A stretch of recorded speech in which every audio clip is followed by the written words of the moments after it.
Il a longtemps été le symbole de la puissance de la nature, le loup.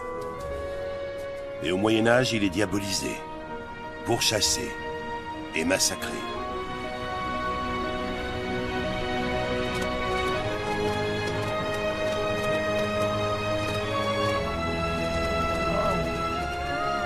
Aujourd'hui, ses formidables capacités fascinent le monde scientifique. Peu d'animaux font l'objet d'autant d'études et de recherches en Europe.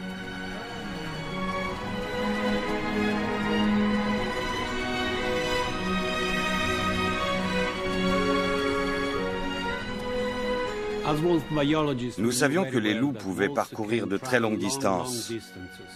En les suivant à travers l'Europe, nous avons été surpris de constater qu'ils n'hésitaient pas à passer par des zones densément peuplées. Ceci est l'histoire de 3 extraordinaires loups voyageurs. Slavko. Il part de Slovénie et traverse les Alpes autrichiennes pour arriver jusque dans le nord de l'Italie. Il parcourt ainsi plus de 1000 km. Un spécialiste slovène du loup gris suit sa trace jusque dans le parc naturel régional de Lessinja.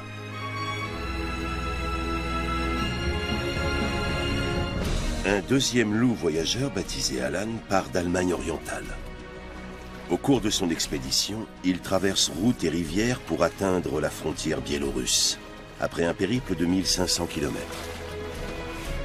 Cette odyssée est suivie de près par une biologiste allemande.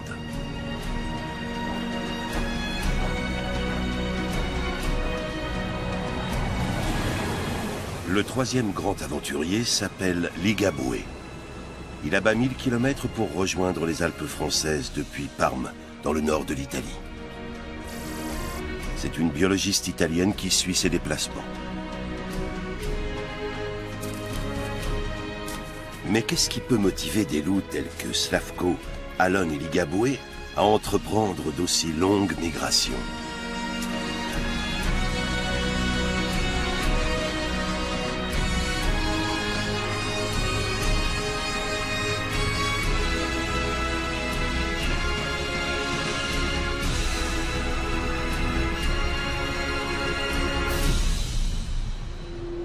Autrefois, le loup vivait partout en Europe, sous les latitudes clémentes du sud comme celles glaciales du nord. C'était le prédateur le plus répandu. Avec le développement de l'élevage, il est devenu un concurrent pour l'homme et l'invention des armes à feu a signé son arrêt de mort. Au XIXe siècle, il a fait l'objet d'une extermination systématique. Menacé de toutes parts, il a dû fuir toujours plus loin, jusqu'aux frontières du continent. Le dernier loup d'Allemagne a été abattu en 1904, après avoir parcouru la Lusace, dans l'est du pays, pendant plus de 4 ans.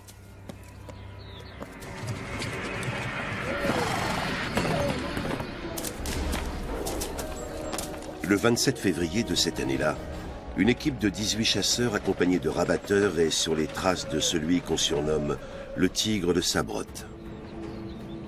Ils sont déterminés à supprimer une fois pour toutes cet animal qui tue leur bétail, les cerfs, les chevreuils et les sangliers. Et cette fois, ils réussissent bel et bien à piéger le loup.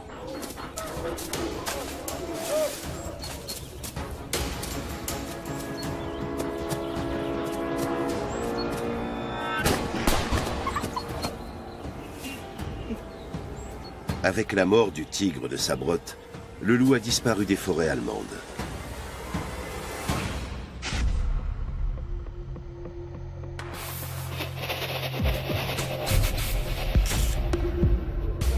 Cent ans plus tard, des pièges photographiques attestent que le seigneur des forêts est réapparu.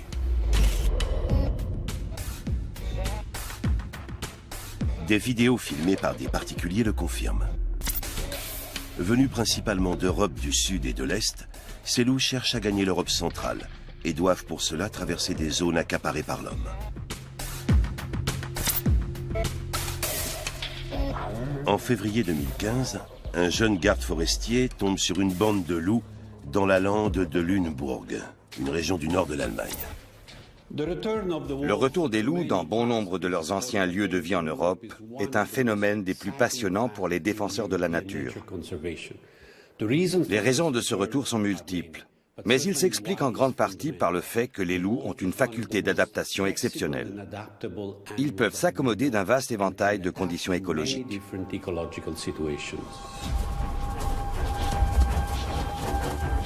Filmer ces bêtes sauvages en liberté relève de l'exploit.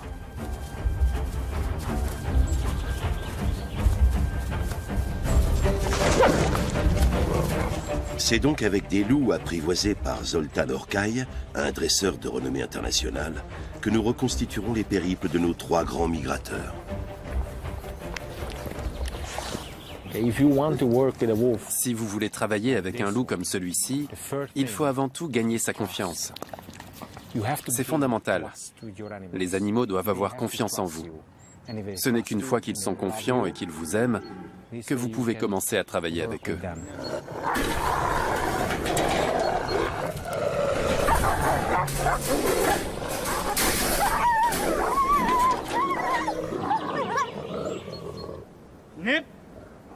Zoltán doit toujours garder le rôle du dominant dans son rapport avec ses loups, y compris dans des situations extrêmes.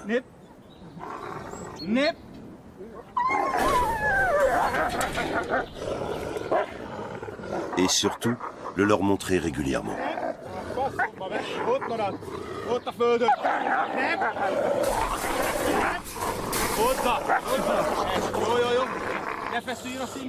Il connaît très bien ses animaux et les capacités de chacun d'eux.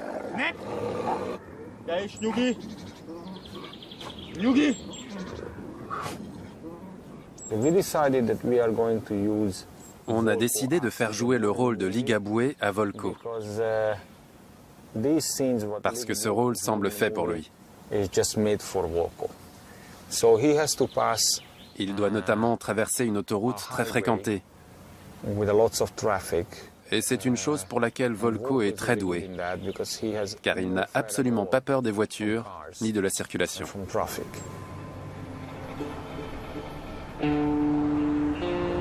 L'itinéraire de Ligabue a pu être défini très précisément grâce aux données recueillies à partir du 24 février 2004, quand le jeune mâle, alors âgé de 10 mois, se retrouve à un embranchement d'autoroute près de Parme, en Italie.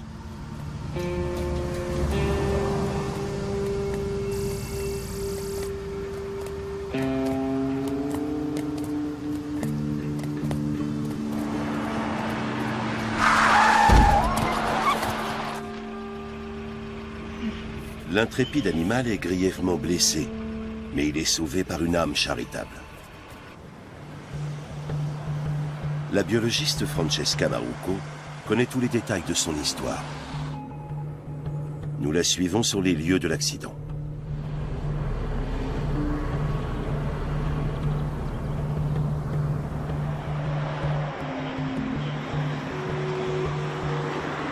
Elle y a rendez-vous avec la femme qui s'est arrêtée pour porter secours à Ligabue.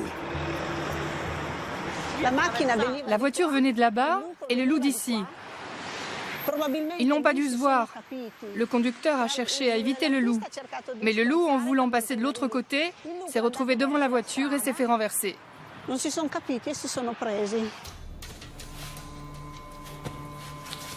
Ligabue sur la table d'opération. Sa patte avant gauche est blessée. Le vétérinaire voit à sa grosse tête et à ses petites oreilles qu'il s'agit d'un juvénile. Les spécialistes italiens des loups ne se font pas attendre. Ils emmènent Ligabue au parc national des Apennins toscano-émiliens pour le soigner.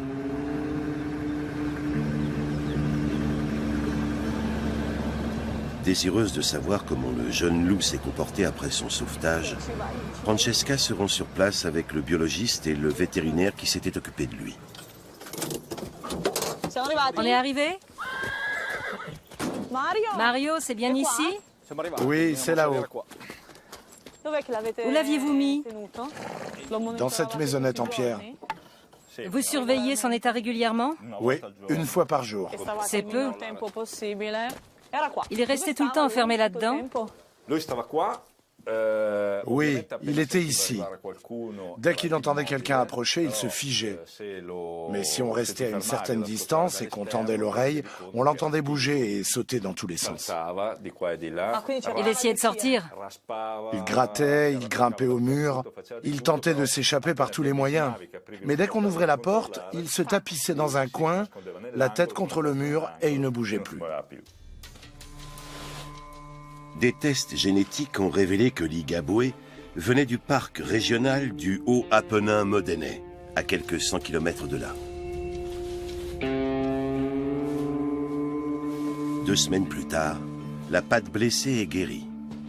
Avant de remettre l'animal en liberté, il est équipé d'un collier GPS. Il devient ainsi le premier loup suivi par télémétrie en Europe. On a demandé aux scientifiques de suivre le déplacement des loups à travers l'Europe. Pour ce genre de travail, nous utilisons ce bel appareil, un collier émetteur dont nous équipons l'animal. Le dispositif se sert du réseau satellite pour géolocaliser le collier du loup et transmet ensuite l'information à nos ordinateurs, ce qui nous permet de retracer ses déplacements à petite et à grande échelle. Grâce aux recherches effectuées depuis 2004, dont notamment des analyses génétiques, on peut chiffrer assez précisément la population de loups en Italie. Alors qu'il n'était plus qu'une centaine dans les Abruzzes il y a de cela 40 ans, on estime que le pays en abrite aujourd'hui environ 1500. La plupart vivent sur les hauteurs des Apennins, qui s'étendent de la Calabre jusqu'aux Alpes. 8 bandes de loups évoluent au sein du parc national des Apennins toscano-émiliens. C'est là que l'Igaboué est relâché dans la nature le 11 mars 2004.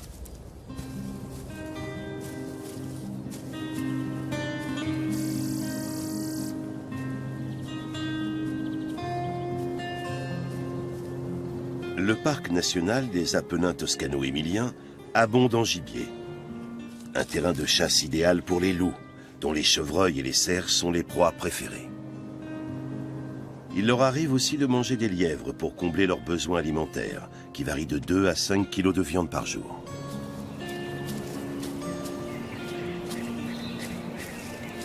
L'Igaboué n'attaquera pas seul un sanglier. Le risque d'être blessé est trop élevé.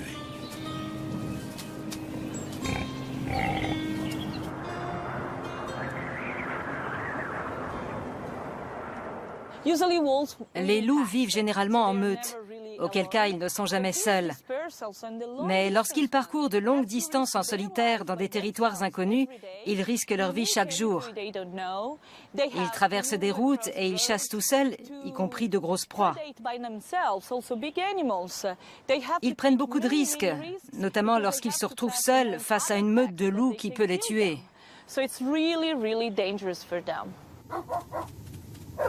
Un mois après avoir été remis en liberté, l'Igaboué arrive à la Spezia. La faim le pousse à dompter sa peur et à se rapprocher des zones habitées.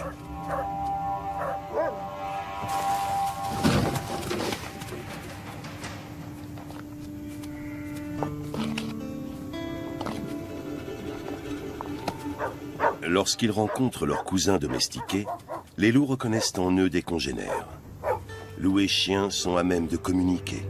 Et il n'est pas rare que des accouplements aient lieu. Quand un loup s'accouple avec un chien, 2 patrimoines génétiques se mélangent. Celui du loup, un prédateur redoutable ayant survécu à des millions d'années de sélection naturelle, et celui du chien, créature issue de milliers d'années de sélection artificielle par l'homme pour en faire un compagnon idéal. Le résultat est problématique. On appelle les petits issus de ces unions des hybrides.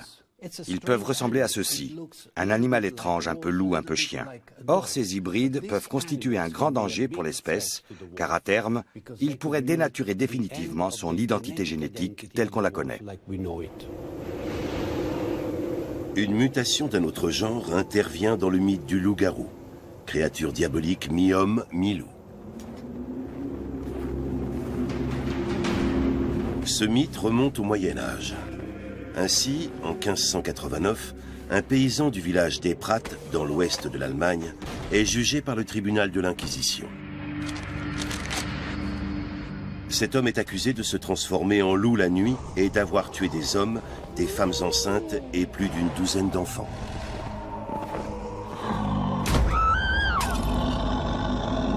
Dont son propre fils. Les villageois avaient organisé une battue et la légende veut qu'ils aient réussi à couper une patte au loup meurtrier avant qu'il ne leur échappe. Le lendemain, lorsqu'ils suivent ses traces jusqu'à la ferme d'un certain Peter Stump, celui-ci a une main en moins.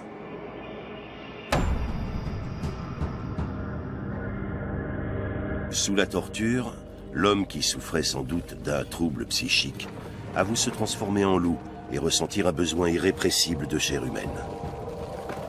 Il finit sur le bûcher avec sa femme et sa fille.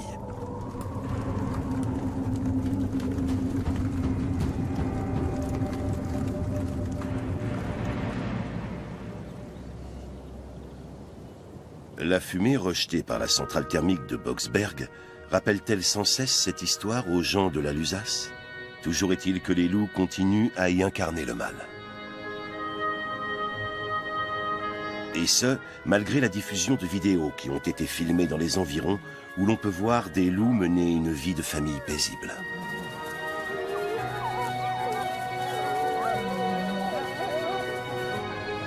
En 1998, ils réapparaissent justement là où le tigre de Sabroth, le dernier d'entre eux, s'est fait tuer un siècle plus tôt.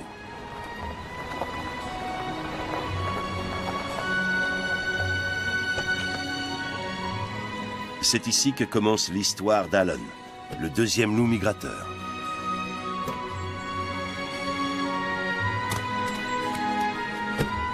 Ilka Reinhardt l'a suivi de près avec son chien Jacques, un parfait pisteur.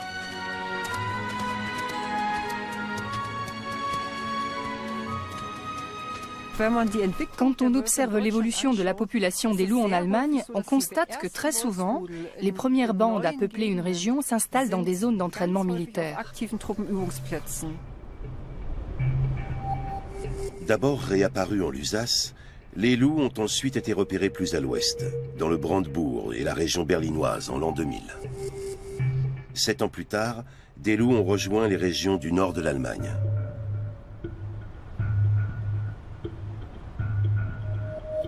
« 30 à 40 bandes de loups vivent actuellement dans ce pays.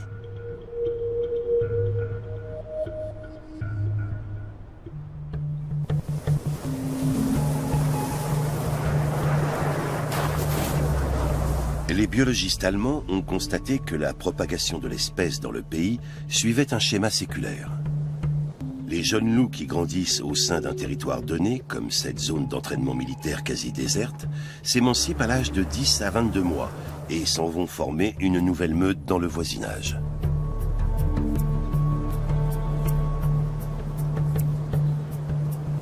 C'est dans cette clairière sablonneuse qu'Alon est repéré en 2008. En grandissant, le louveteau se distinguera nettement de ses frères et sœurs par son comportement.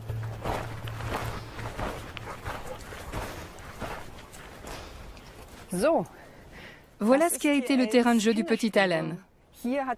C'est ici qu'il a joué avec ses frères et sœurs. C'était une portée de 8 louveteaux. Ils s'amusaient ici toute la journée. Les louveteaux adorent les espaces dégagés. Et le soir, leurs parents venaient les chercher pour les nourrir.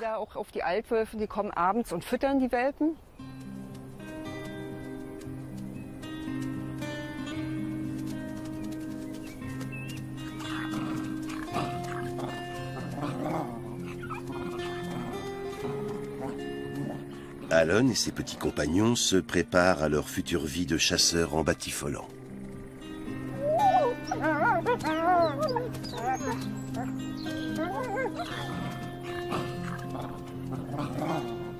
Rien ne laisse encore présager que l'un de ces louveteaux s'en ira un jour explorer des horizons lointains. Alon fournira aux scientifiques des données qui apporteront un nouvel éclairage sur le retour des loups en Europe centrale.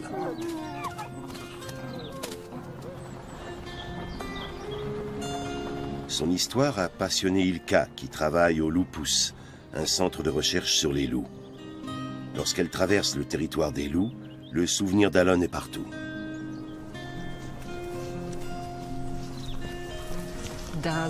Il y a des empreintes de loup toutes fraîches.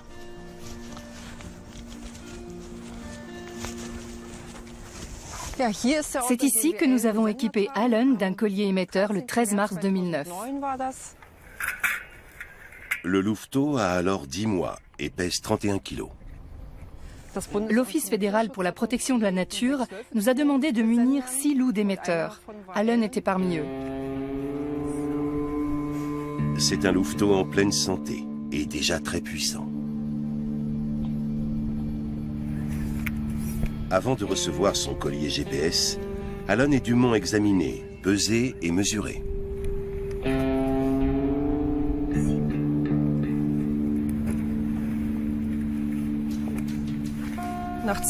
Au bout de 2 ans, ces 2 chevilles sont éjectées. Cela permet au collier de s'ouvrir et de tomber. L'animal n'est donc pas condamné à le porter toute sa vie. Il sert la science pendant 2 ans, puis il en est débarrassé. Le 25 avril 2009, Allen prend le large sans crier gare.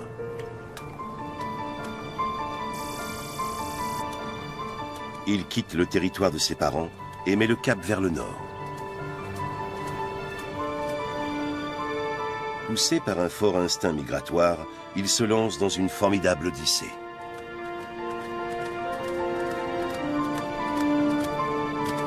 Avoir doté cet animal d'un collier émetteur est une chance inouïe pour les chercheurs.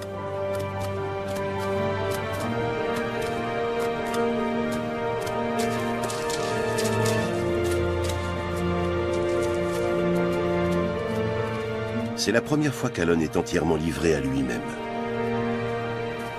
Comme pour son congénère italien Ligabue, l'un des grands défis qu'il devra relever sera de parvenir à chasser en solitaire.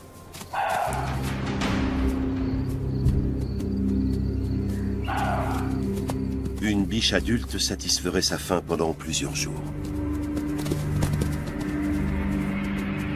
Mais un jeune loup d'à peine 1 an n'a aucune chance face à une proie de cette taille.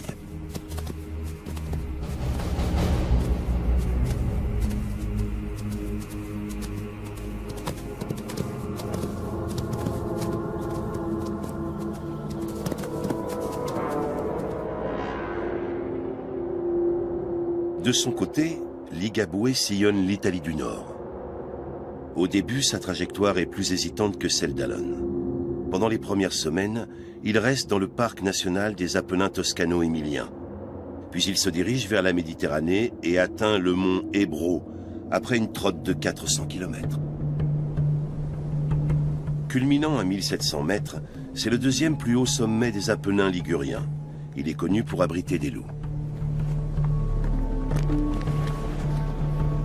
Grâce aux données transmises par son collier GPS, on connaît précisément les lieux où Ligabue a séjourné. Voilà. Nous sommes à l'endroit exact où Ligabue s'est arrêté il y a une 12aine d'années. De fait, c'est un lieu idéal pour les loups. En principe, ils utilisent ce genre de site pour marquer leur territoire.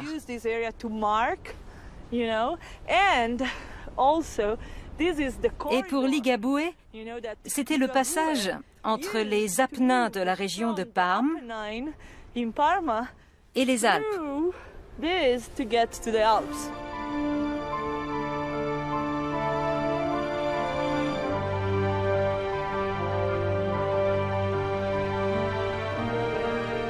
Sa course vers le nord-ouest oblige Ligabue à traverser régulièrement la jungle urbaine.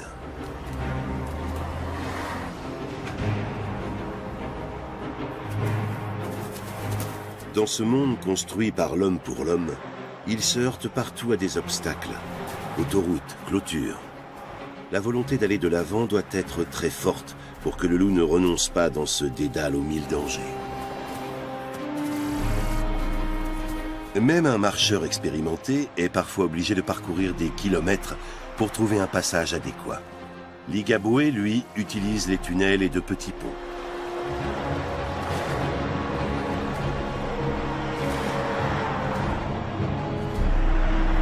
Le trafic routier reste l'une des grandes causes de mortalité chez les loups d'Europe.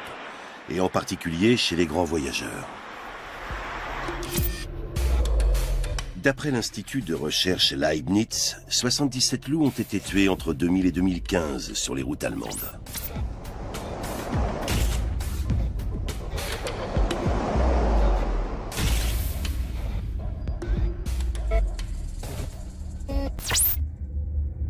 Alon doit lui aussi traverser des zones que l'homme a fait siennes, en filant de la Lusace jusque dans l'ouest de la Pologne. Il passe tout près de petits villages, mais aussi de grandes villes. Selon les renseignements fournis par le collier émetteur, Alon dort généralement le jour et se déplace la nuit. En 4 semaines, il abat 500 km et atteint la Vistule près de Malbork, un nouvel obstacle de taille. Ilka s'y rend avec son chien. Elle veut se faire une idée de l'endroit où Alon a traversé le fleuve. Elle s'oriente grâce aux données GPS.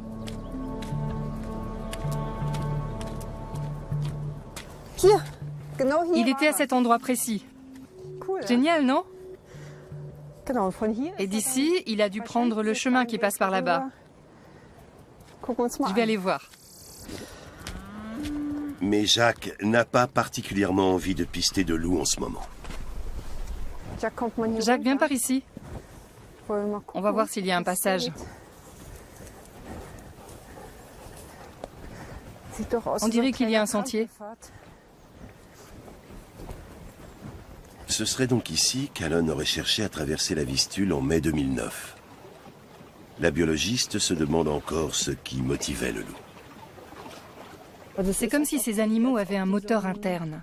Ils veulent aller d'un point A à un point B, et même s'ils ne connaissent pas ce point B, ils sont fermement décidés à y arriver. Ils n'ont bien sûr ni GPS ni rien. Alors ils se heurtent régulièrement à des obstacles comme ce large fleuve. Mais qu'à cela ne tienne, ils cherchent un moyen de le traverser et le trouvent. Le 17 mai, Alon se risque à traverser la Vistule, large de 400 mètres à cet endroit.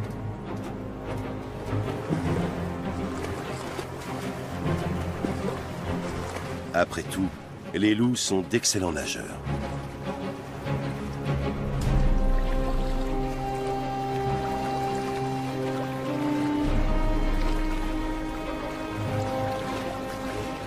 Son instinct le pousse à aller toujours plus à l'est.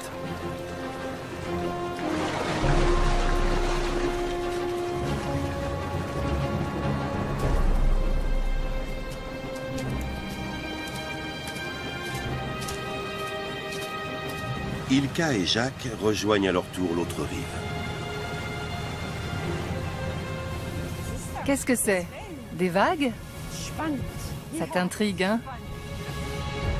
Le capitaine s'avère être un grand connaisseur des loups. On voit souvent des loups par ici. J'en ai moi-même vu 3 ou 4. C'était une louve avec ses petits. Ils nageaient dans la Vistule eux aussi. Selon les données GPS, 4 heures après sa traversée du fleuve, Alon était déjà 13 km plus à l'est, dans les terres agricoles de Masurie.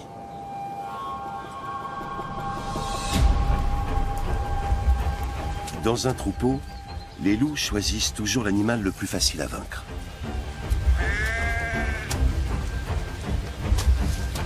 Mais ces moutons sont protégés par une solide clôture électrique.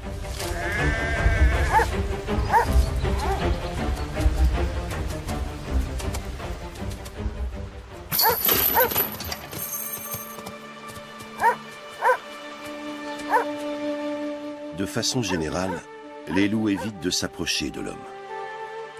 Pendant les siècles où celui-ci les a pourchassés, ils ont appris à le considérer comme leur pire ennemi. Mais lorsque la faim est trop grande, ils sont prêts à prendre les plus grands risques. Depuis la Vistule, Alon abat environ 500 km en l'espace de 4 à 5 semaines pour rejoindre l'extrême nord-est de la Pologne.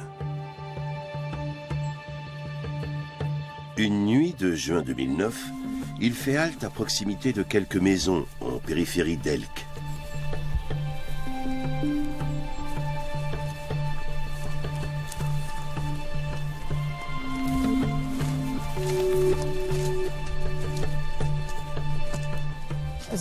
Il semble qu'il soit passé précisément par ici. Il y a une maison à 30 mètres. Je pense qu'il a suivi la voie ferrée en s'éloignant de la ville. Donc dans cette direction. C'est passionnant. La plupart des loups de Pologne vivent dans l'est du pays, mais rares sont les habitants qui en ont aperçu.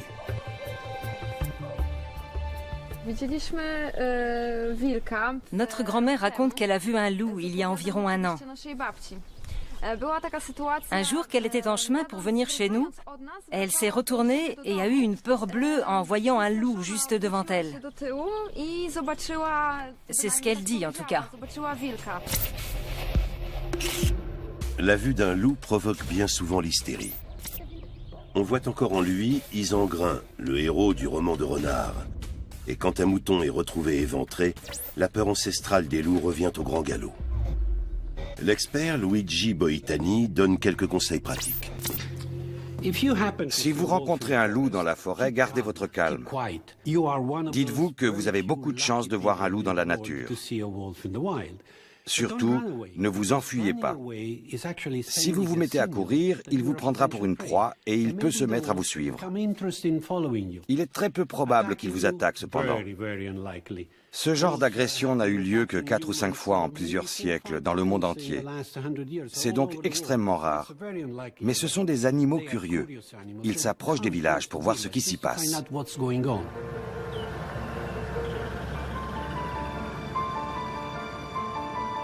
Les spécialistes italiens sont impressionnés par les incroyables distances parcourues par Ligabue. Ce loup leur fournit les premiers éléments d'une étude internationale sur le retour des loups en Europe centrale.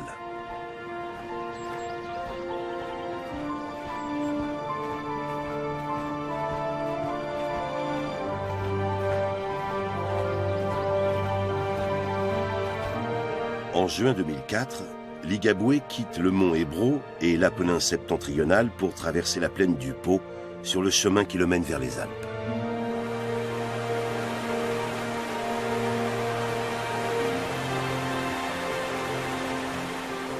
Le jeune loup a déjà abattu près de 900 km lorsqu'il pénètre dans le parc national du Mercantour, dans le sud-est de la France.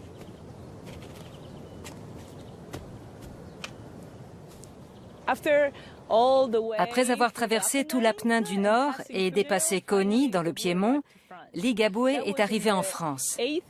C'était le 8 octobre 2004. Il a alors atteint le point le plus à l'ouest de son parcours, dans les Alpes.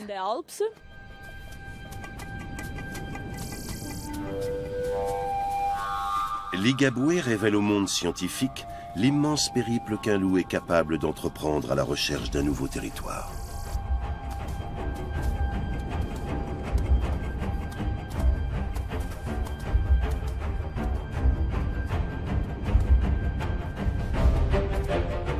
Les loups ont quasiment disparu de France à la fin du XIXe siècle. Un siècle plus tard, l'État français décide enfin de protéger l'espèce.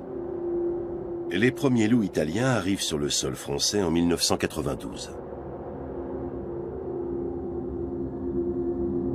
Aujourd'hui, une trentaine de bandes vivent en France, réparties entre les Alpes, le Massif central et les Pyrénées. On en trouve également dans les Vosges et dans les Ardennes.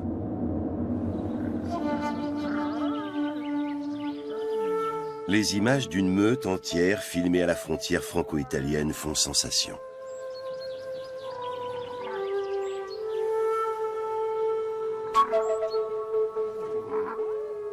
Mais si les écologistes se réjouissent du retour des loups, ce n'est pas le cas des éleveurs.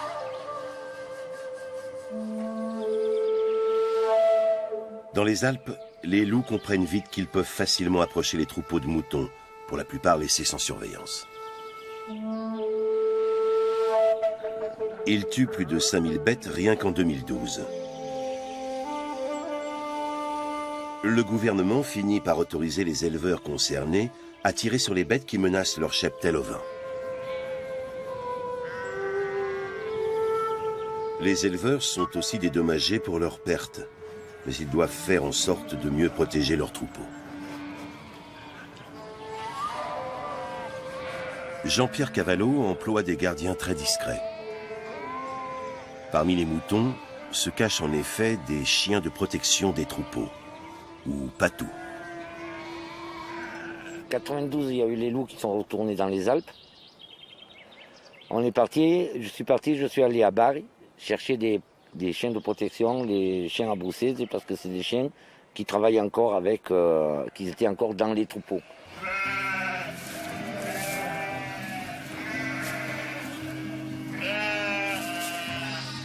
Le Montagne des Pyrénées est l'une des plus anciennes races de chiens de berger. En 2200 avant Jésus-Christ, ils étaient déjà très répandus. Ils vivent au cœur du troupeau dès leur naissance. Ainsi, ils développent des liens étroits avec les moutons.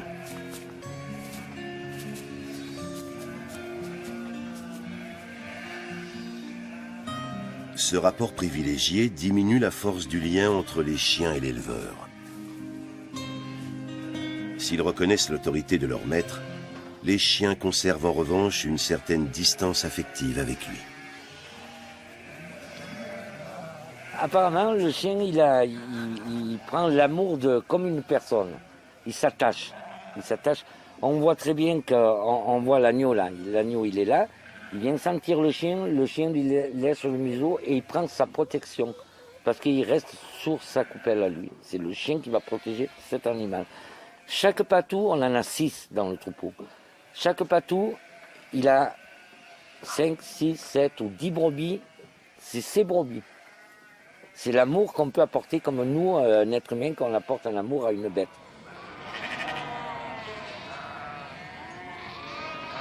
Les chiots sont formés à leur mission par les chiens plus âgés et expérimentés.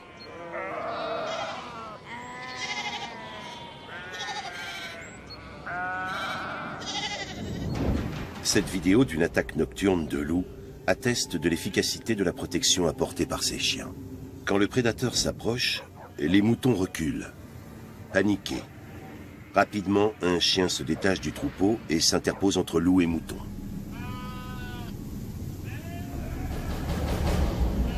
Il est vite rejoint par 2 autres chiens.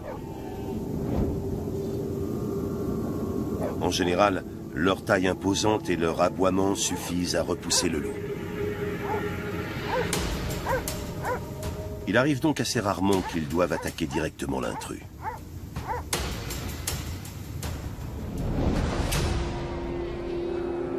De plus en plus d'éleveurs de moutons ont recours à cette méthode de protection ancestrale. On ne plaisante pas avec les loups.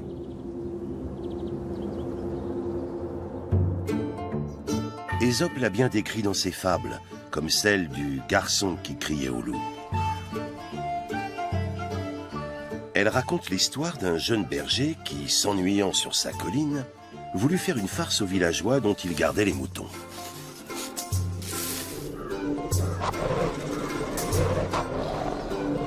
Au loup! Un loup dévore le troupeau! S'amusa-t-il à crier un jour.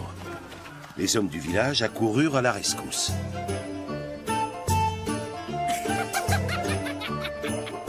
Arrivés en haut de la colline, ils se rendirent compte que le jeune berger leur avait joué un tour. Et il recommença ainsi plusieurs fois de suite. Mais quand un vrai loup surgit et se mit à dévorer les moutons, le garçon eut beau appeler, personne ne bougea. Moralité, voilà ce qui arrive à ceux qui mentent. Même lorsqu'ils disent la vérité, plus personne ne les croit. L'archétype du grand méchant loup est issu de fables et de contes très anciens. Par leur travail scientifique, les biologistes contribuent à faire tomber ces préjugés.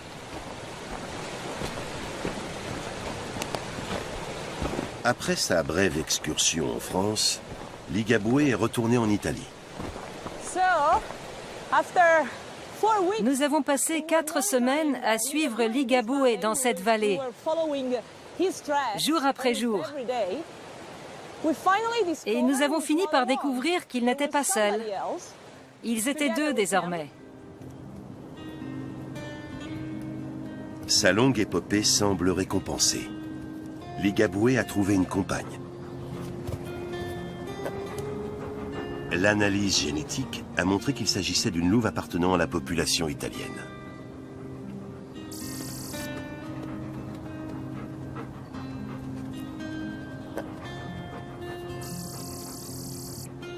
Comme il est d'usage chez les loups, Ligabue a quitté la meute de ses parents avant sa maturité sexuelle. Aujourd'hui, il est prêt à fonder à son tour une famille. Voici plusieurs semaines qu'il courtise la jeune louve.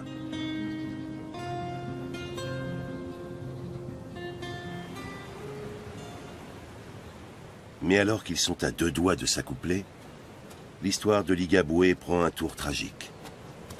L'endroit où il a choisi de s'établir avec la louve jouxte les territoires de 2 meutes de loups.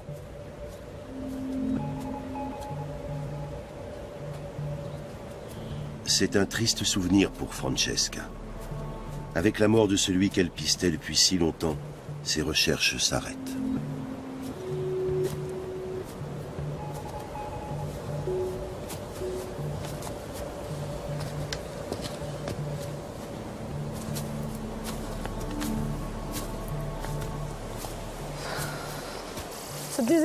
C'est ici que nous avons trouvé Ligabue, le 17 février 2005. Personne n'est à même de reconstituer les faits avec certitude. Mais tout porte à croire que le jeune loup a été tué par ses congénères.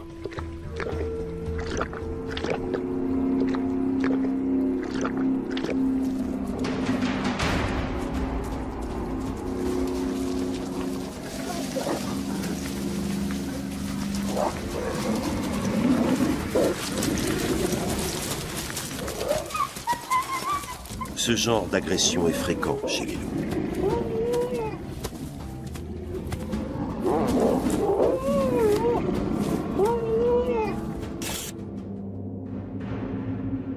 Francesca et ses collègues retrouvent les restes du loup peu de temps après sa mort.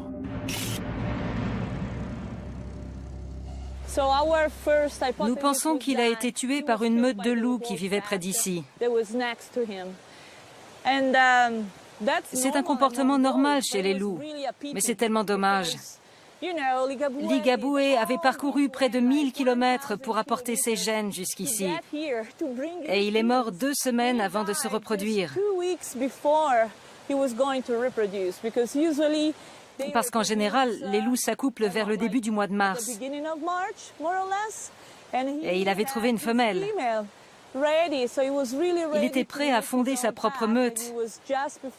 Il était vraiment sur le point de le faire quand il s'est fait tuer. De tous les obstacles qu'il a rencontrés, c'est le seul qu'il n'a pas pu surmonter. Mais ça reste un bel exemple de migration et de brassage de population, en l'occurrence celle des Apennins et celle des Alpes. Le jeune loup intrépide avait bravé tous les dangers de la civilisation. Et il a fallu que ce soit ses congénères qui mettent un terme à ses aventures. De son côté, Alon poursuit son chemin vers l'est. Il traverse la ceinture forestière de l'ouest de la Pologne.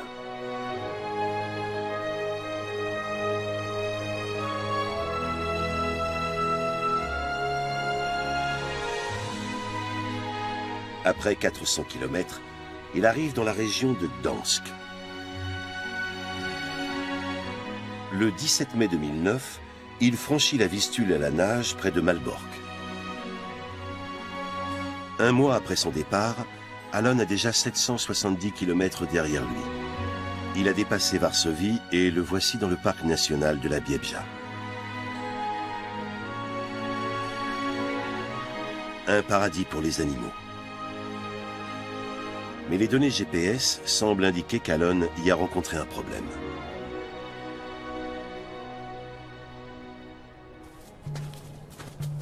La biologiste Ilka Reinhardt est sur place, accompagnée de son chien Jacques.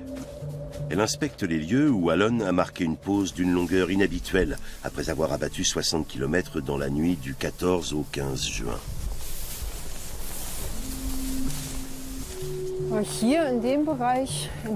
C'est ici, dans un rayon de 100 mètres approximativement, qu'il s'est arrêté pendant 4 jours.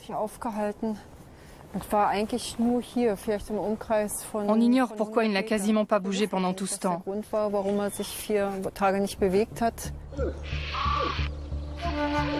Alon s'est peut-être blessé en s'attaquant à une proie trop forte pour lui. La chasse est une expérience dangereuse pour un jeune loup inexpérimenté, en particulier lorsqu'il est seul.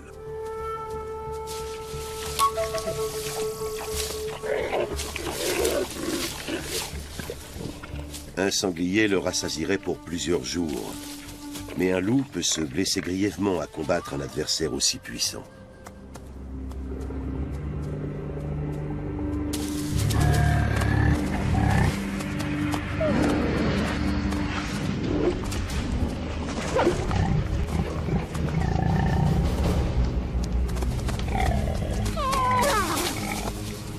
Un sanglier adulte pèse entre 150 et 200 kilos. En venir à bout n'est pas une mince affaire pour un jeune loup d'à peine 40 kilos.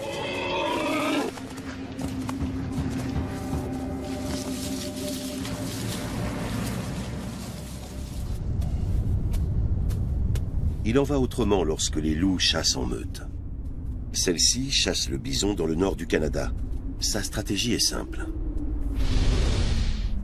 Les prédateurs tournent autour des bisons jusqu'à ce que ceux-ci, énervés, se décident à bouger. Et là, les loups repèrent le maillon faible.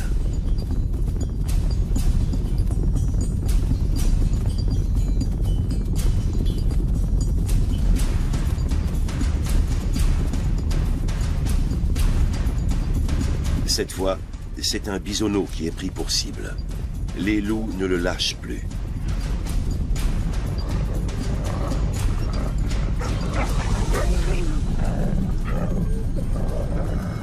C'est alors qu'un des gros mâles du groupe terrasse lui-même son jeune congénère. En le sacrifiant, il libère le reste du troupeau de ses assaillants. Chasser un animal aussi grand que ce cerf est très dangereux pour un loup solitaire. Ça l'est nettement moins pour une meute de loups, qui peut assez facilement en venir à bout. Un loup qui sillonne l'Europe en solitaire peut rêver de chasser le cerf ou le sanglier, mais c'est trop risqué pour lui. Il lui faut donc trouver d'autres proies. La nourriture ne manque pas en Europe. Il peut fouiller les poubelles, manger des souris ou toutes sortes de petits mammifères, et parfois même un mouton.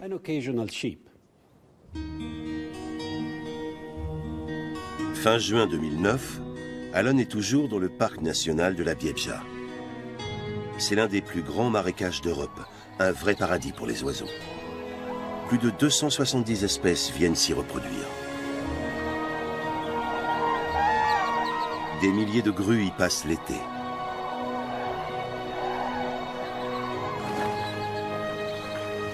Une cinquantaine de meutes de loups vivent dans le nord-est du pays, soit environ la moitié des 900 individus recensés en Pologne. Alon a donc de bonnes chances de trouver une femelle pour s'accoupler.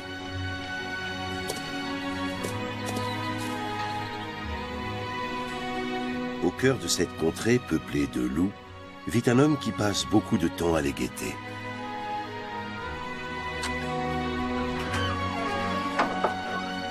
Dariusz Karp, avec ses compagnons à quatre pattes.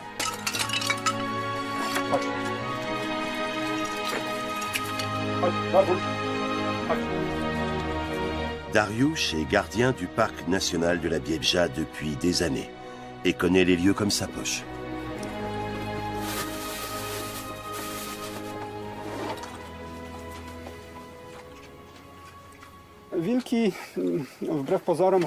Il y a plusieurs meutes de loups dans cette forêt et pourtant, je n'en aperçois que 2 ou 3 fois par an. Leur ouïe et leur odorat sont bien plus affûtés que les nôtres. Par conséquent, ils nous entendent et flairent notre présence bien avant que nous ne puissions percevoir la leur. Et ils gardent leur distance.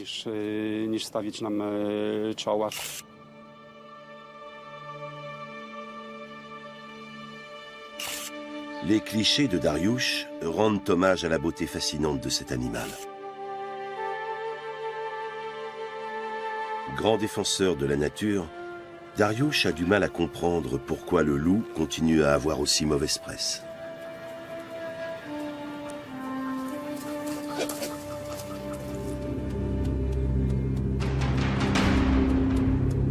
Le loup a probablement été domestiqué il y a environ 15 000 ans.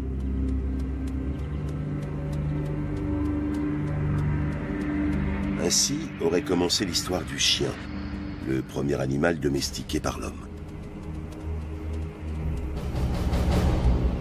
Plus tard, les débuts de l'élevage ont fait de son aïeul sauvage, duquel il fallait protéger les animaux, un ennemi juré.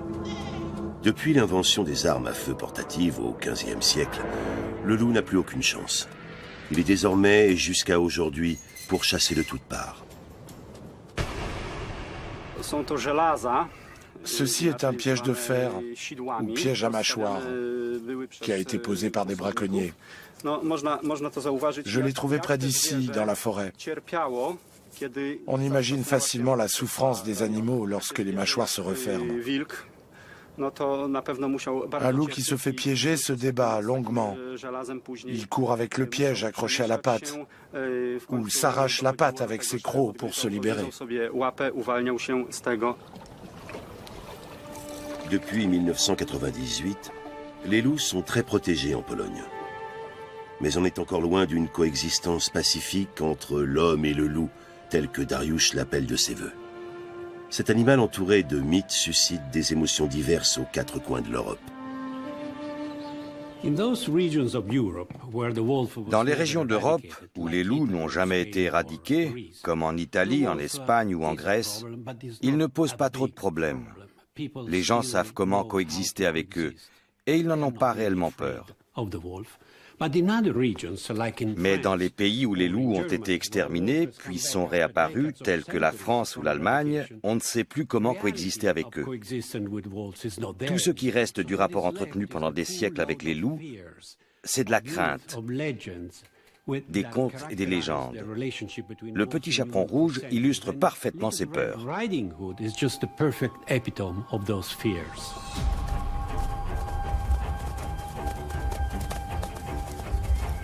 En France, comme en Allemagne, les hommes doivent apprendre à se débarrasser de leur peur des loups.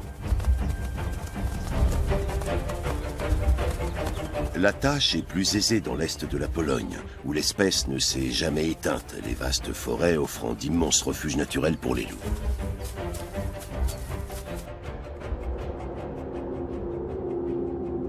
Aujourd'hui, 33 bandes se sont établies dans l'ouest du pays et forment avec leurs congénères d'Allemagne la population de loups d'Europe centrale. La population la plus importante du continent est celle des Balkans, qui rassemble environ 5000 bêtes. La Slovénie à elle seule abrite 11 meutes. C'est de là que vient notre troisième grand voyageur, Slavko. De nombreuses espèces animales, autrefois répandues dans toute l'Europe, ont survécu dans les paysages karstiques slovènes. Le loup côtoie ici un autre puissant prédateur, l'ours brun, qui lui dispute parfois ses proies.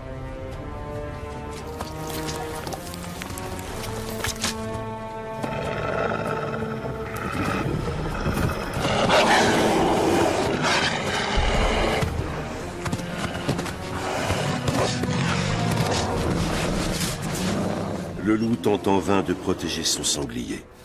Un simple coup de patte de son rival peut le tuer.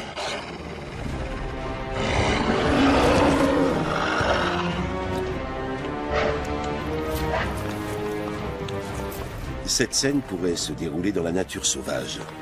Ici, toutefois, il s'agit de Brumi, l'ours brun, et de Tsami, le loup, deux animaux apprivoisés par le dresseur hongrois Zoltán Orkai, qui les dirige en s'assurant qu'aucun des deux ne court le moindre risque.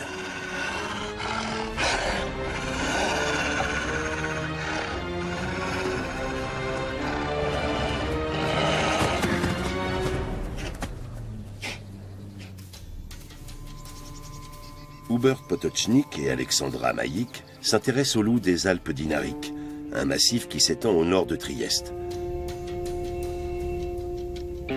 Pour les compter, ils imitent leur hurlement.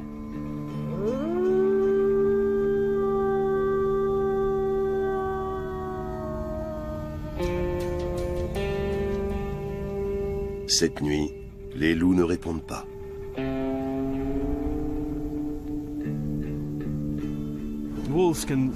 Les hurlements des loups sont audibles à plus de 4 km de distance. Ils s'en servent pour délimiter leur territoire, protéger leurs ressources, leurs proies, leurs petits, et ainsi de suite.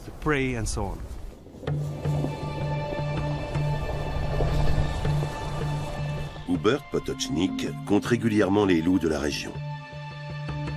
Actuellement, 11 meutes sont établies dans les Dinarides, ce qui ne fait pas le bonheur de tout le monde.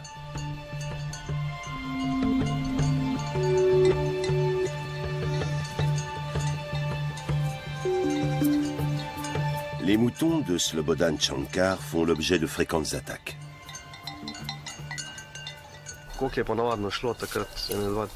Combien de bêtes ont-elles été tuées ces dernières années? 20. 20? Quand les loups chassent en meute, on ne peut rien faire. Ils tuent les moutons et ils s'en vont. Qu'est-ce qu'on peut faire? Faut-il éliminer les loups? Non. Ils font partie de la nature.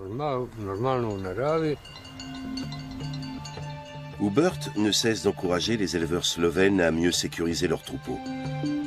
Par ailleurs, il contrôle le nombre de loups qui élèvent leurs petits à l'abri dans des grottes. C'est un paysage karstique typique, avec des crevasses, des cavernes et des grottes. Il y en a partout. Et c'est aussi un paysage assez peu praticable pour l'homme. Le biologiste cherche une tanière qu'il a découverte en 2010. C'est ici, dans cette tanière, qu'est né Slavko. Je vais aller voir à l'intérieur. J'y vais doucement parce qu'il y a de l'eau et c'est très étroit. Il y avait une portée de louveteaux ici en 2010. C'était la portée de Slavko. Quand on est arrivé, il ne restait plus que le cadavre d'un louveteau de 6 ou 7 semaines. La dépouille est minutieusement examinée. Les tests génétiques montreront qu'il s'agissait d'un frère de Slavko.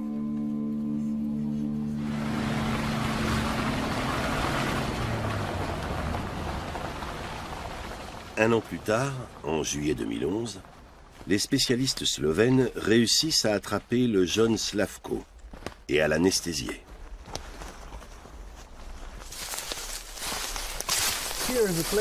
C'est ici que nous avons capturé Slavko.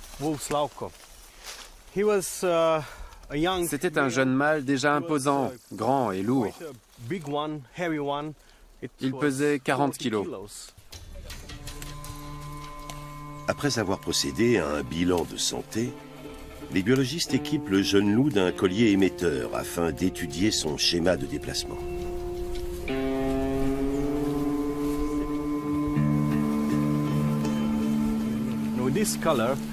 Grâce à ce collier, nous avons pu suivre le louveteau. L'appareil transmet toutes les 3 heures les coordonnées du lieu où se trouve l'animal. Nous avions donc 7 à 8 indications de lieu par jour. C'était vraiment passionnant de suivre les déplacements de ce loup. Mais le plus fascinant, ça a été quand Slavko, en plein hiver, le 19 décembre exactement, a quitté sa bande pour partir à l'aventure, en quête d'une femelle pour s'accoupler et d'un territoire bien à lui.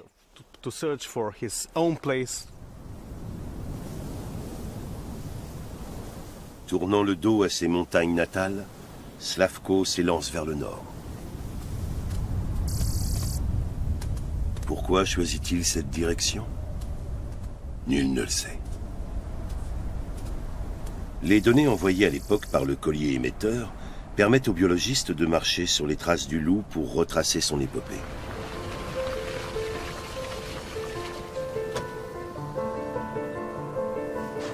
Les coordonnées GPS indiquent que Slavko a erré quelques jours dans les Alpes dinariques.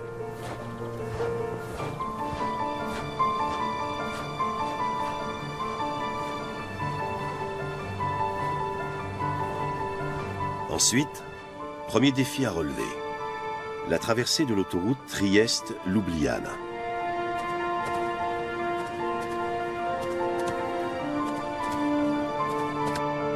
Slavko a probablement déjà un peu d'expérience en matière de grands axes routiers, car plusieurs autoroutes traversent son territoire natal.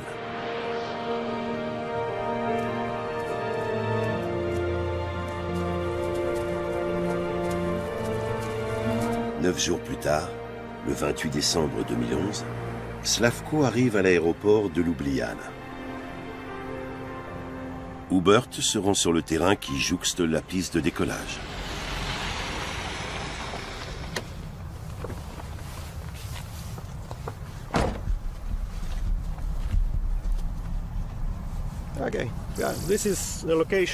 Voilà. Nous sommes à l'endroit précis où Slavko s'est retrouvé bloqué. Après 3 jours de halte dans une forêt proche d'ici, où il a chassé et mangé 2 renards, il a poursuivi sa route jusqu'à cette clôture.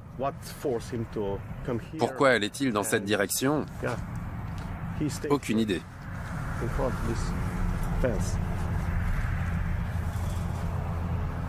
Slavko fait alors demi-tour et s'en va dans les Karavanke, un massif à cheval sur la Slovénie et l'Autriche. Au cœur de l'hiver, il franchit un col de plus de 2000 mètres. Et l'hiver est rude. Le sol est recouvert d'un épais manteau neigeux qui atteint 6 mètres par endroits.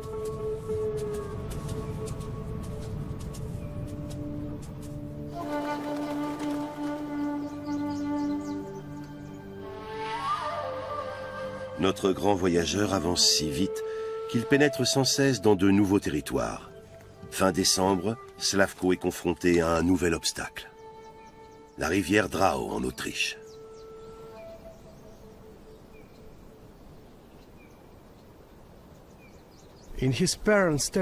Dans son territoire natal, qui était un paysage karstique, il n'a jamais vu de cours d'eau comme ça. Une rivière d'une telle largeur était quelque chose de très nouveau pour lui. Et c'était un immense défi que de la traverser. La nuit du 31 décembre, Slavko se jette à l'eau. À cet endroit-là, la Drau mesure 280 mètres de largeur. Après cette aventure, le loup arrive à hauteur de Klagenfurt, où il fait une expérience certainement des plus effrayantes.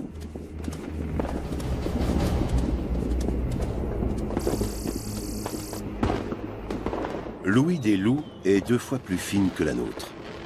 Et les pétarades des feux d'artifice du Nouvel An ont dû être un véritable cauchemar pour Slavko.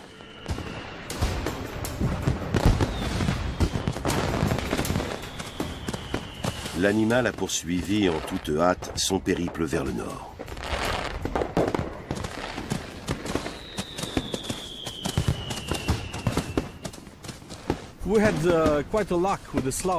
Nous avons eu de la chance que Slavko entame sa migration.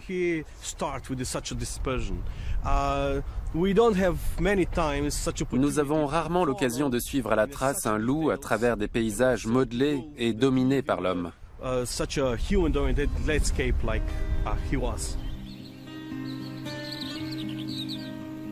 De son côté, Alon traverse un environnement nettement plus paisible à l'été 2009, lorsqu'il sillonne la forêt primaire d'Augustów, dans le nord-est de la Pologne.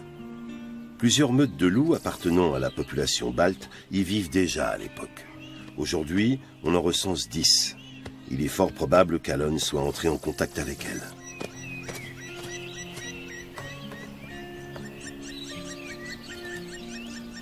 À la fin de l'été, les louveteaux âgés d'environ 1 an quittent la meute.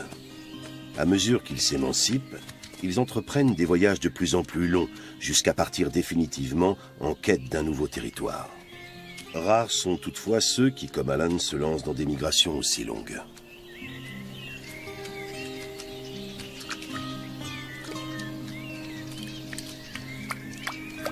Voilà maintenant 7 semaines qu'il est dans cette région boisée qui s'étend à la fois sur la Pologne, la Lituanie et la Biélorussie, et ce n'est pas sans danger pour le jeune mâle.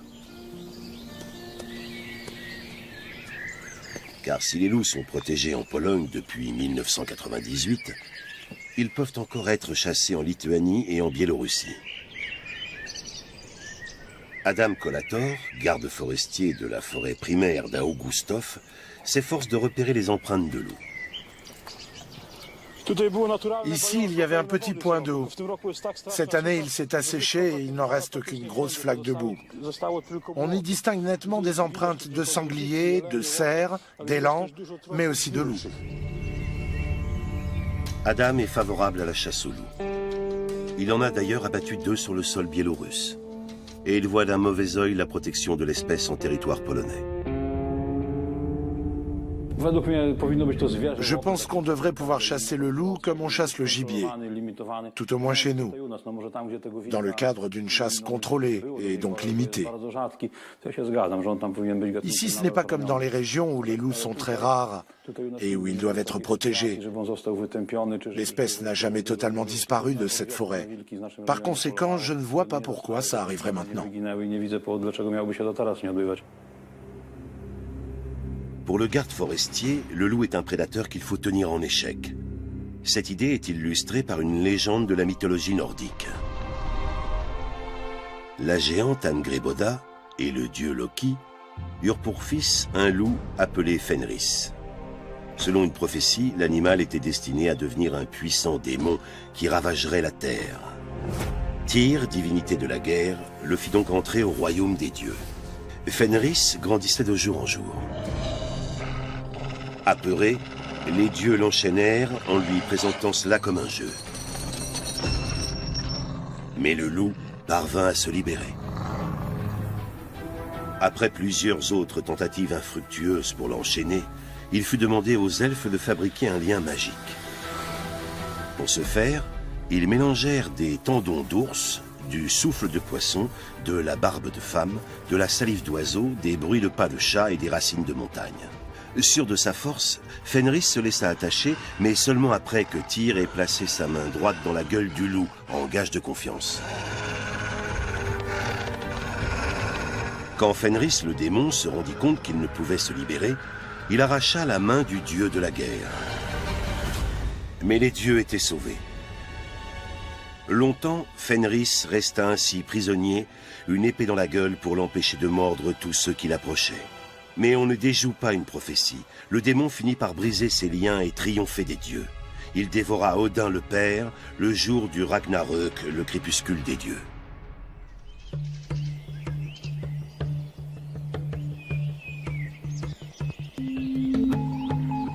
Pour les biologistes, il s'agit de rassembler le plus d'informations possible sur les loups afin de mieux apprécier et comprendre leur comportement. Fin août 2009, Alan traverse la frontière lituanienne. Peu après, il se retrouve face à la rocade de Vilnius, la capitale.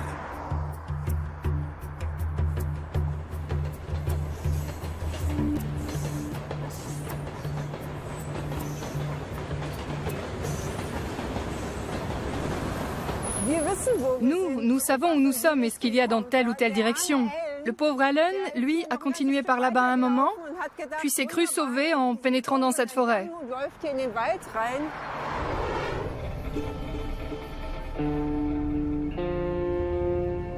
Dans la nuit du 2 septembre, Alan se dirige droit vers le centre-ville. Percevant de plus en plus fort les bruits de la civilisation, il finit par flairer la menace.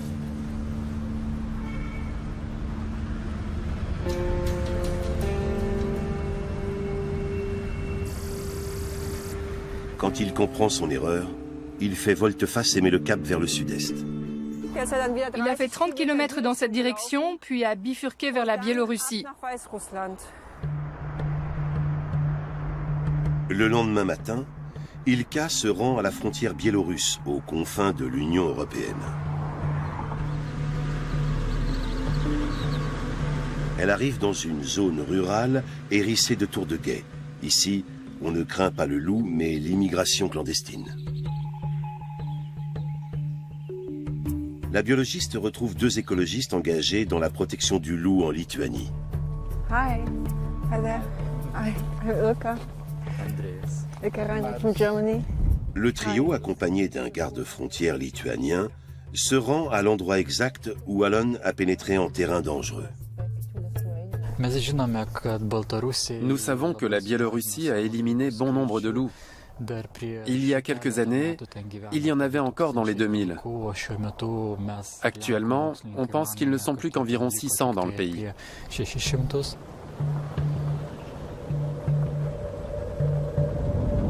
Ilka est à 1500 km à l'est de la zone militaire de Lusace, où elle a équipé Alan d'un collier émetteur en 2009. Et la voici sur le lieu où sa trace s'est perdue.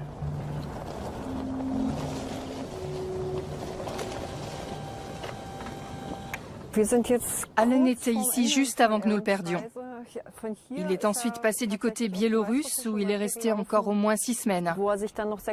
Après quoi, son collier s'est détaché et nous avons perdu sa trace. Nous ne savons pas ce qui lui est arrivé, ni s'il est encore en vie ou non. Mais nous voulons voir à quoi ressemble le site où il a séjourné pendant 6 semaines. Le problème, c'est qu'il était du côté biélorusse et qu'on nous a bien fait comprendre qu'il n'était pas possible de s'aventurer de l'autre côté de la frontière.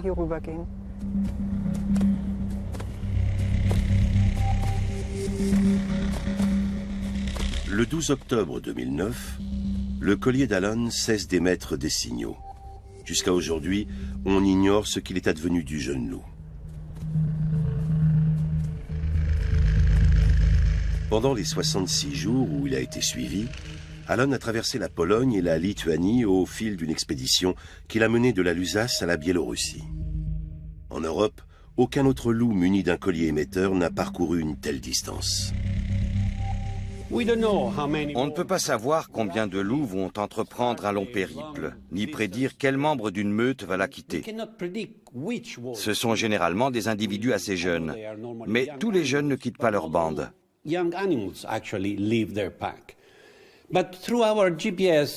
Grâce au collier GPS, on a plus d'informations sur ces voyages au long cours, qui ont une importance cruciale, pour au moins 2 raisons. La première, c'est que ces loups voyageurs assurent le brassage génétique entre les 10 principales populations de loups d'Europe. Et la seconde, c'est qu'ils peuvent recoloniser de nouvelles régions, comme l'Europe centrale.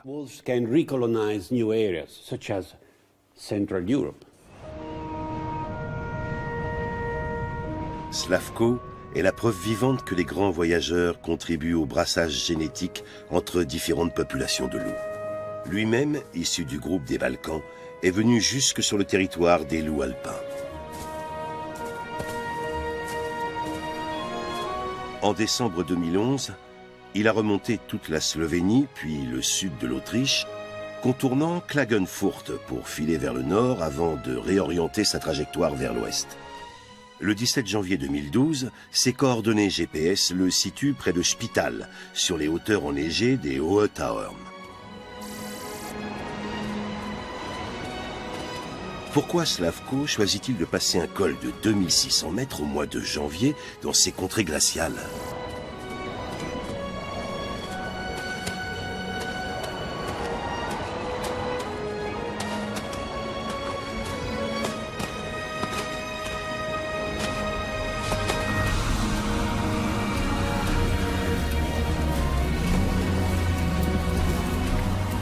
Onze jours plus tard, Slavko se heurte à un nouvel obstacle.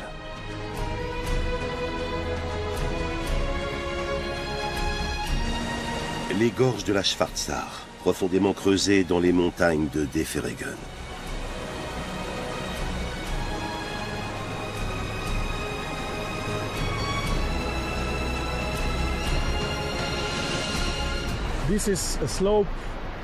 Voici le versant où le loup est resté bloqué.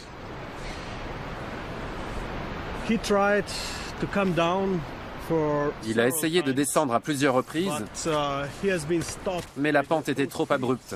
Il a tenté de surmonter cet obstacle pendant 3 jours, puis a décidé de battre en retraite et de chercher un nouvel itinéraire par le sud.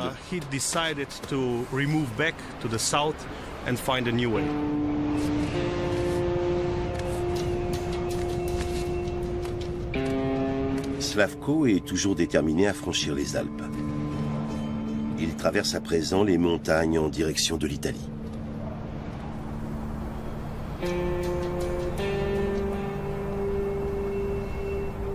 Plus ils montent en altitude, plus ils peinent à se procurer de la nourriture.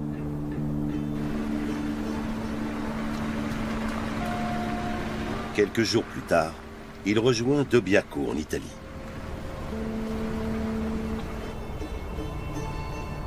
Il tombe alors sur des cerfs et des chevreuils enfermés dans un enclos. Une aubaine pour le loup affamé, car ce gibier en captivité attire des congénères qui, eux, sont en liberté de l'autre côté de la clôture.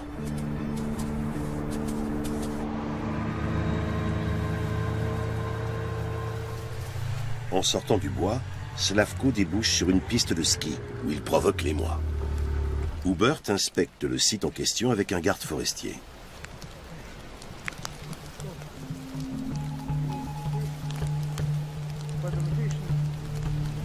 Les données GPS indiquent que le loup se met en chasse le 5 février 2012, à proximité du parc à gibier, au beau milieu du domaine skiable. À la poursuite d'une proie, il s'est aventuré tout près des pistes.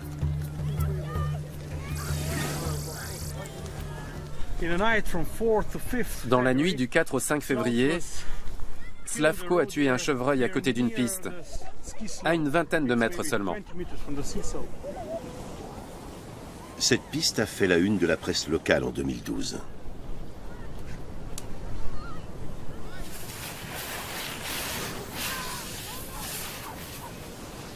Walter Niederkoffler s'en souvient encore très bien.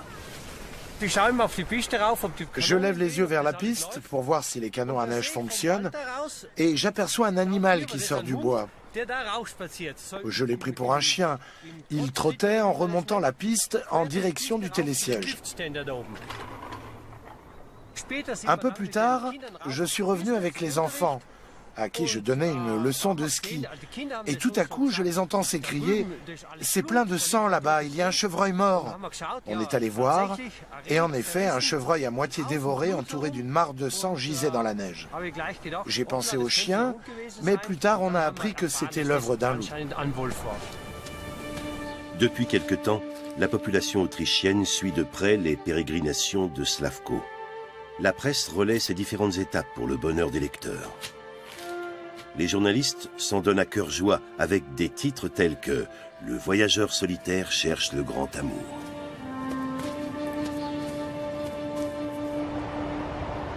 Le loup semble bénéficier depuis longtemps de la sympathie des Italiens. L'une des plus célèbres légendes européennes ayant un loup pour héros se déroule dans le Latium. C'est l'histoire de Romulus et Rémus. Sur l'ordre du roi Amulius, ces deux nourrissons devaient être jetés dans le Tibre afin qu'ils ne puissent le détrôner plus tard. Mais les frères jumeaux, abandonnés dans un panier sur le fleuve, échappent à la noyade.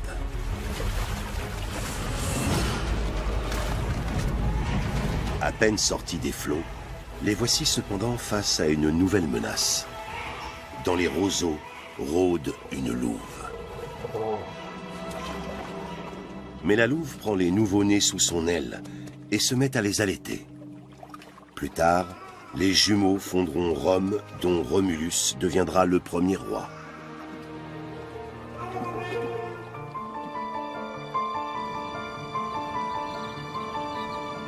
Slavko a laissé les Alpes derrière lui. En mars 2012, il est dans la région viticole où l'on produit le Valpolicella. Il traverse champs et vignobles et croise quelques congénères. Le printemps approche à grands pas. Il est grand temps pour lui de trouver une femelle pour s'accoupler. Contrairement aux chiennes, les louves n'ont pas deux, mais une seule période de chaleur par an, de janvier à mars.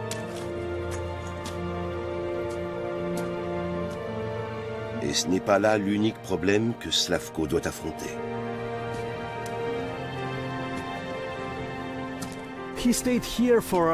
Il est resté ici pendant 11 jours. Nous avons compris pourquoi en voyant cette clôture. Il y avait 3 loups de l'autre côté, dans le parc animalier. 2 mâles et une femelle. Il a probablement essayé d'entrer en contact avec eux, et surtout avec la femelle, car la saison des amours touchait à sa fin. Mais il n'a pas dû réussir à franchir la clôture. Alors finalement, Il a repris sa route vers le nord. Slavko cherche encore une femelle et un territoire à lui quand il arrive dans le parc naturel régional de la Lessinia, au-dessus de Vérone, en mars 2012.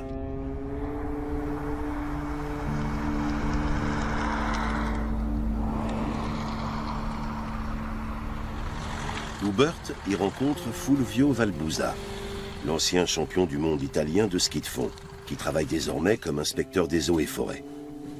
En février 2012, Fulvio a découvert une proie dévorée par un loup.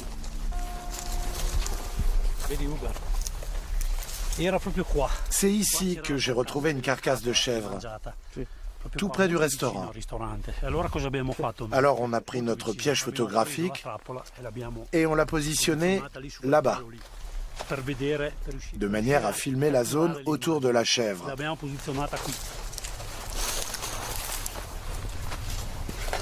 Ici. Et on l'a orienté pile sur la carcasse.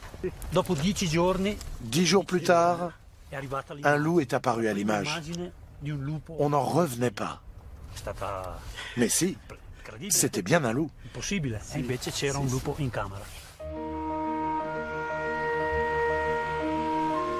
Cette image prouve que Slavko n'est pas le seul à avoir rejoint le parc naturel régional de la Lessinia.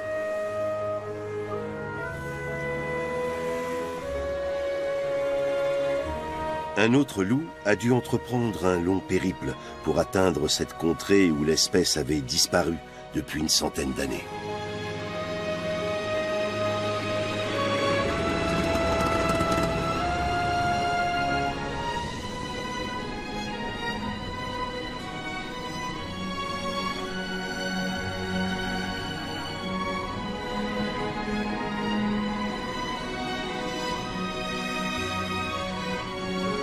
Le plateau des monts Lessignes, perché à 1500 mètres d'altitude et entrecoupé de profondes vallées, constitue un habitat idéal pour les loups. Il est quasiment inhabité et les proies y abondent.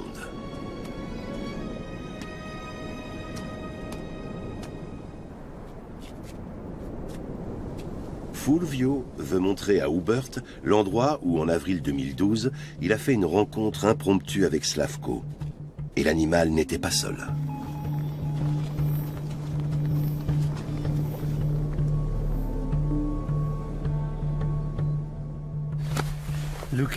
J'étais ici quand j'ai vu le loup sortir, bientôt suivi d'un autre. D'abord Slavko, puis Giulia, une louve. On n'en revenait pas. J'ai saisi mes jumelles et je me suis écrié « C'est Slavko et Giulia !»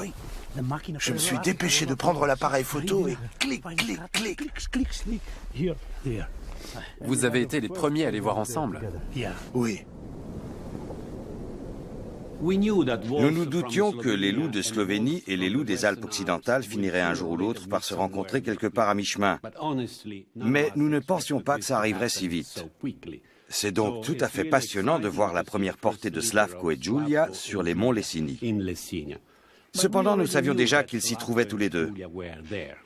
Comment ? Pour Slavko, c'est simple. Nous avions des données GPS. Et pour Giulia, nous avons utilisé différentes techniques d'analyse génétique à partir des excréments et des poils dont nous avons extrait l'ADN. Il s'est avéré que cet ADN avait des particularités propres aux femelles des Alpes occidentales. En réunissant toutes les données, les biologistes concluent qu'en 2011, la louve baptisée Giulia a quitté la bande où elle était née à la frontière franco-italienne. Elle a traversé le Piémont et la plaine du Pô en filant vers l'est jusqu'à arriver dans le parc naturel de la Lessigna.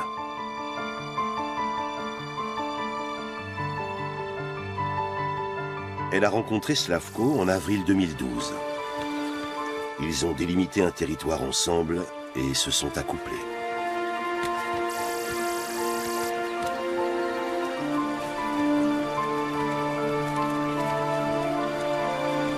Un loup et une louve dressée se sont glissés dans la peau de Slavko et Giulia pour illustrer cette histoire extraordinaire.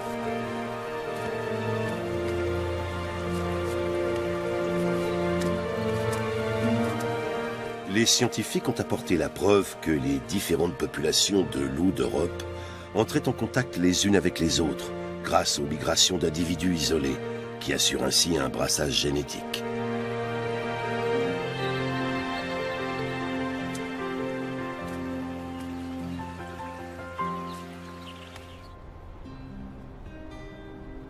Peu de temps après, Julia et Slavko ont eu des petits. Ils se sont installés dans une zone boisée relativement isolée du parc régional. Des images filmées en 2013 révèlent que Julia attend déjà une seconde portée.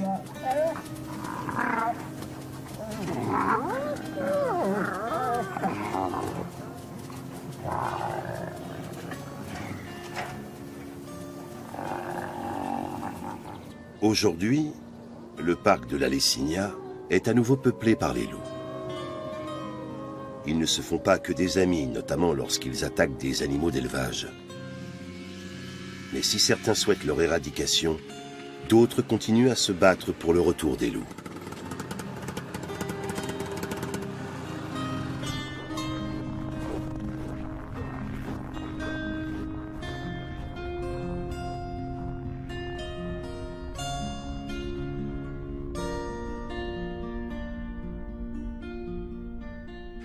Je suis un fervent défenseur de la nature et je me suis engagé toute ma vie pour la protection des loups. Mais je ne suis pas comme ces extrémistes qui pensent qu'il faut protéger absolument tous les loups. Moi, je suis favorable à un écrémage partiel lorsqu'une population cause vraiment trop de problèmes ou constitue une trop grande menace. Je pense que c'est la recette de la coexistence. Une coexistence à long terme exige des compromis. Et qui dit compromis dit que les deux parties doivent renoncer à quelque chose. Les humains doivent accepter de subir quelques pertes et les loups que l'on tue quelques-uns d'entre eux de temps en temps. Ce n'est pas la fin du monde. Je crois que c'est une solution viable. Les loups repeuplent rapidement l'Europe centrale. Après avoir disparu pendant près d'un siècle, ils réapparaissent et se multiplient à nouveau dans de nombreuses régions. Et les populations isolées qui parsèment le continent se mélangent de plus en plus souvent. Ainsi, les loups se réapproprient un habitat qui leur appartient autant qu'à nous.